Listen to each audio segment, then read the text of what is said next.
તો મિત્રો ટેટ 2011 ની અંદર પાર્ટ બી જે છે મેથ સાયન્સ વાળા એ લોકોની અંદર આ પૂછાયેલો સમ છે કે અહીં તમને એમ કહેવામાં આવે છે કે પાઈ છે એ શેનો શેનો ગુણોત્તર છે. તો મિત્રો આપણે યાદ રાખીએ છીએ કે પરિઘ અને વ્યાસ અને ત્રિજ્યા એની માહિતી હોય એટલે તમારું કામ પતી જશે. તમને ખબર છે કે આ જે કિનારીનું માપ છે ને અહીંયાથી અહીં સુધીનું, દાખલા તરીકે અહીં તમે ફિક્સ કરો અને આ જે કિનારી લઈ લ્યો. તમે આ ધારો કે બંગડી છે એમ વિચારો પ્લાસ્ટિકની અને આને કાપી નાખો તો તમને ખબર છે કે એ અંતર આમ કાપીને આમ સીધું કરી નાખો તો એ આ ટાઈપનું અંતર થઈ જાય.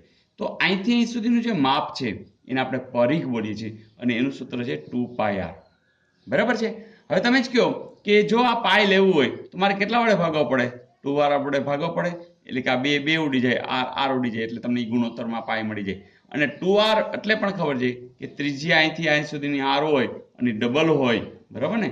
તો અહીંયા પણ આર હોય તો આને તો આપણે શું બોલીએ છીએ? વ્યાસ બોલીએ છીએ. તો પરિઘ અને વ્યાસ, જો ઉતાવળમાં આપણે વ્યાસ અને પરિઘ એમ કે લાગે ખબર હોય અને ઉતાવળ કરી નાખી તો પણ ભૂલ પડે. તો જવાબ આવશે પરિઘ અને વ્યાસ. ઓકે.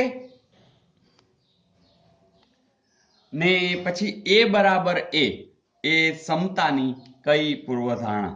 મિત્રો જે છે એ જ પાછું એની સાથે સરખાવીએ છીએ તો તમને ખ્યાલ આવી ગયો હશે કે એ સ્વવાચકતા છે. તો આવો સિમ્પલ ભૂમિતિનો ક્વેશ્ચન્સ પણ મૂકેલો હતો.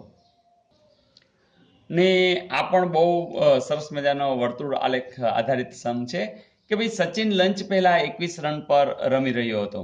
લંચ પછીની રમતમાં ભારત 360 રને ઓલ આઉટ થયું. વર્તુળ આલેખ પર ભારતે બનાવેલા રન દર્શાવતા વિસ્તારમાં સચિન છે 40 અંશ જેટલો વિસ્તાર રોકે છે. તો લંચ પછી સચિને કેટલા રન ઉમેર્યા છે?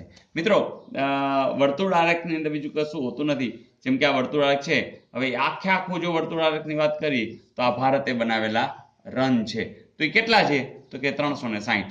મિત્રો તમને એ પણ ખબર છે કે દાખલા તરીકે અહીંથી અહીં સુધીનું કેટલું થતું હોય તો 90 અંશ, આ પણ 90 અંશ, આ પણ 90 અંશ, બરાબર? અહીંથી અહીં, બરાબર? અહીંથી આ 90.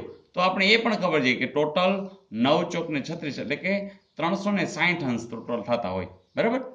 હવે એને શું કર્યું? રન પણ કેટલા થયા છે? 360. અને આપણે ખબર છે કે આ ખૂણો પણ કેટલાનો છે? 360. તો સીધી જ વાત થઈ ગઈ ને કે એક રન એક અંશ રોકે છે, બરાબર? તો સચિનના કેટલા છે? તો કે ભાઈ 40 અંશ છે. એટલે ધારો કે આપણે વિચારીએ કે આટલો ભાગ છે એ સચિનનો છે, તો એ કેટલો છે? 40 અંશ.